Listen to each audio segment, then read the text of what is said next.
एक 34 साल की औरत का उसी के घर में रात को खून हो जाता है। फॉरेंसिक डिपार्टमेंट और पुलिस वाले आके बहुत सारे सबूत लेके चले जाते हैं। उसके बाद साल पे साल बीतने लगते हैं। खून किसने किया था ये सालों तक पता नहीं लगता, लेकिन बस एक कोका कोला की ड्रिंक ऐसा काम करती है कि 40 सालों का वो बंद केस 40 मिनट में सुलझ जाता है। ये असली कहानी जानने के लिए मैं आपको ले जाऊंगा अमेरिका जैसे बड़े देश के एक शहर कोलोराडो में। इस कहानी को सुनते सुनते आपके अंदर का जासूस निकलने लगेगा, यकीन मानिए। ये बात है सन 1981 की। 34 साल की सिल्विया कुआले पढ़ाई में बहुत ठीक थी। पढ़ाई पूरी होने के बाद वो एक आर्किटेक्ट बन गई। इतिहास विषय में उसे बहुत रुचि थी। इतिहास पढ़ना, इतिहास के नक्शे देखना और नई इमारतों के नक्शे बनाना, यही उसका काम था। और अपने फ्री टाइम में वो केक भी बना के बेचा करती थी। सिल्विया एक आत्मनिर्भर लड़की थी। अपने पैरों पर खड़े होने के बाद उसने अपना खुद का घर भी लिया था, अपने माँ बाप के घर के बगल में।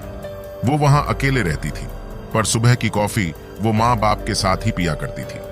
4 अगस्त की सुबह सिल्विया के पापा उसे कॉफी पीने के लिए बुलाने उसके घर जाते हैं। घर का माहौल बहुत अजीब था।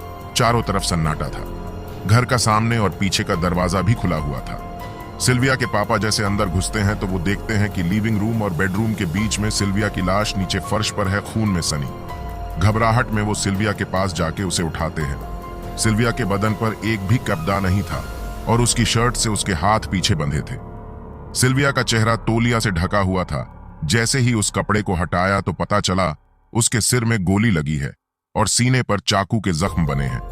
उसके पापा फोन की तरफ भागते हैं पुलिस और एम्बुलेंस को कॉल करने के लिए, पर सन 1981 में मोबाइल फोन ज्यादा लोगों के पास नहीं थे। सिल्विया के घर में लैंडलाइन वाला फोन था, पर उसका तार काटा गया था। दूसरे लोगों के द्वारा वो कॉल करते हैं। कुछ देर बाद पुलिस मौके पर पहुंचती है और सिल्विया के पापा उन्हें सब कुछ बताते हैं।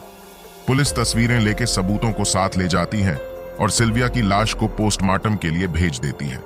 जब फोरेंसिक वाले उस घर की छानबीन करते हैं तो उन्हें पता लगता है कि बेडरूम की खिड़की को तोड़ने की कोशिश हुई थी, पर खिड़की नहीं टूट पाई।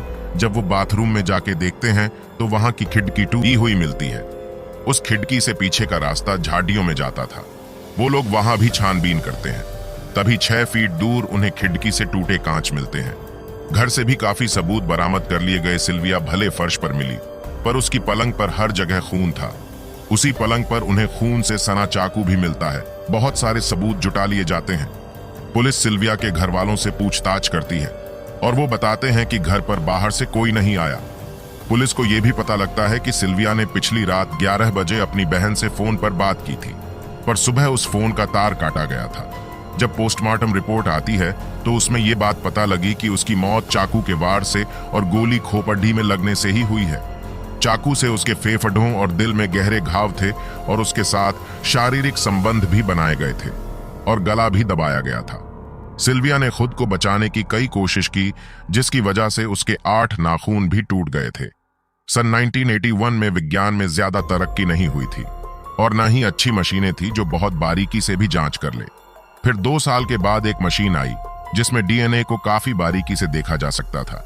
खून के सबूतों की जांच फिर से की तो पाया गया वारदात से मिला खून किसी आदमी का है, पर वो इतना कम था कि उसे एक लैब से दूसरी लैब भेजना मुश्किल था। फिर सन 2000 आ गया। अब काफी हद तक विज्ञान ने तरक्की कर ली थी। खून के नमूनों को सीबीआई ने सभी अपराधियों से मिला के देखा, पर वो किसी के साथ मैच नहीं हुआ। इसी बीच एक पागल चोर ये कत्ल का इल्जाम अपने सर ले लेता है। क्योंकि उसके पास कोई काम नहीं था तो वो फ्री का खाना और नशा फूकना चाहता था। हर साल सीबीआई इस डीएनए को किसी न किसी से मैच करते, पर यह किसी भी अपराधी से मेल नहीं खाता और फिर से कई साल बीत गए। फिर साल 2020 आया और एक कंपनी सामने आई जिसका नाम यूनाइटेड डेटा कलेक्ट था। यह कंपनी सेहत की समस्या के लिए मरीजों का खून सैंपल रखती थी, या ये मान लो कि शहर के काफी लोगों के खून के नमूने इनके पास जमा थे। अब सीबीआई इनकी मदद लेती है। 26 मई 2020 को सिल्विया के घर से मिला खून एक फैमिली के खून से मेल खाता है, पर उस फैमिली के कई लोग मर चुके थे, लेकिन एक इंसान जिसके ऊपर पुलिस को शक हुआ, क्योंकि वो सन 1981 में सिल्विया के घर से 20 किलोमीटर दूर रहा करता था, पर अब वो निब्रास्का जगह में रहता था। पुलिस उसके घर के चक्कर काटने लगती है। पुलिस ने चतुराई दिमाग लगाया ताकि उसको भनक भी न लगे और उसका डीएनए भी मिल जाए। इसके लिए उसके घर के सामने रखे कूड़े को पुलिस जमा करती है। उसमें एक बिल मिलता है जिसमें उस आदमी के खाने के सामान की लिस्ट जो उसने मंगवाया था, और ईमेल आईडी भी होती है। और सबसे जरूरी चीज, एक वनीला फ्लेवर वाली कोका कोला भी मिली जो उसने पी थी, जिसकी वजह से वो कातिल 40 साल के बाद पकड़ा गया। जब हम कोई भी चीज पीते हैं अपने मुंह पर लगा के, तो उसमें हमारा थूक लग जाता है और वो थूक हमारे डीएनए से मिलकर बनाता है। तो जब सीबीआई उस बोतल से मिले डीएनए को सिल्विया के घर से मिले डीएनए से मैच करती है, तो वो परफेक्ट मैच हो जाता है। पुलिस तुरंत उसकी गिरफ्तारी के लिए निकल पेड़ी देती है। उस इंसान को पकड़ लिया जाता है। उसका नाम डेविड डेनवे था, जिसने सिल्विया का मर्डर किया था। और जब उसने ये कांड किया था तब वो 22 साल का था, और जब पुलिस ने उसे पकड़ लिया तो वो 62 साल का था। उसने सपने में भी नहीं सोचा कि वो 40 साल के बाद पकड़ा जाएगा। सारे सबूतों के साथ उसे सीबीआई ने अदालत में पेश किया।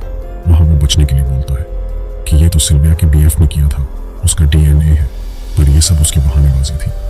पुलिस को 40 साल पहले मर्डर सीन से सिर्फ सिल्विया और डेविड का ही डीएनए मिला था।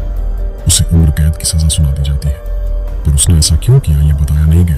मगर सीबीआई के अंदाजे से उसने ये सेक्स के चक्कर में ही किया था। सिल्विया को इंसाफ तो मिल, पर उसके माँ बाप जिंदा नहीं थे।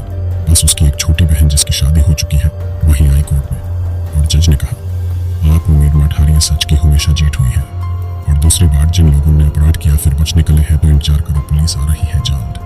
अगर आपको सच्ची घटना पर क्राइम स्टोरी पसंद है तो मेरे इस चैनल को सब्सक्राइब करें, लाइक और शेयर करें। मिलते हैं अगली वीडियो में। तब तक के लिए ध्यान रखें, खुश रहें, धन्यवाद।